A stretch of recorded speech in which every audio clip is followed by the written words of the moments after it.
நிறைய பேர் டிஎம்லையும் கமெண்ட்லையும் கேட்டிருந்தாங்க போன வீடியோவில். ப்ரோ எந்த பிரீடு ப்ரோ நீங்கள் வச்சுன்னு இருக்கீங்க, எந்த மாதிரி மாடு வச்சுருக்கீங்கன்ட்டு.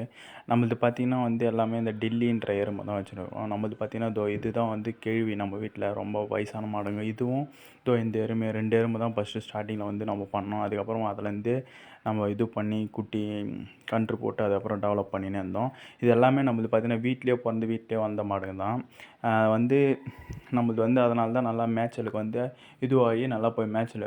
நீங்களும் ஆரம்பிக்க தந்தால் ஃபஸ்ட்டு 1, 2ல் ஆரம்பிங்க. எருமையை வாங்கி அதுலேருந்து கற்றுக்குங்க. என்ன மாதிரி நோய் வருது, எருமை வந்து என்ன மாதிரி தீனி போட்டால் எந்த மாதிரி பால் கறக்குது அப்படின்ட்டு உங்கள் லோக்கலில் இருக்கிற மார்க்கெட்லேருந்து ஃபஸ்ட்டு வாங்கி மாடு வளங்க. அதுக்கப்புறம் வந்து நம்ம இந்தியன் ப்ரீட்ஸான வந்து முறா அது மாதிரி வந்து ட்ரை பண்ண தந்தால் அதுமாரி ட்ரை பண்ணுங்கள். நிறைய பேர் கேட்டிருந்தாங்க உங்களுது எந்த மாதிரி ஃபுட்டுலாம் கொடுக்குறீங்க. நம்மளது பார்த்தீங்கன்னா ஃபுல் அண்ட் ஃபுல்லு மேய்ச்சல் முறை தாங்க.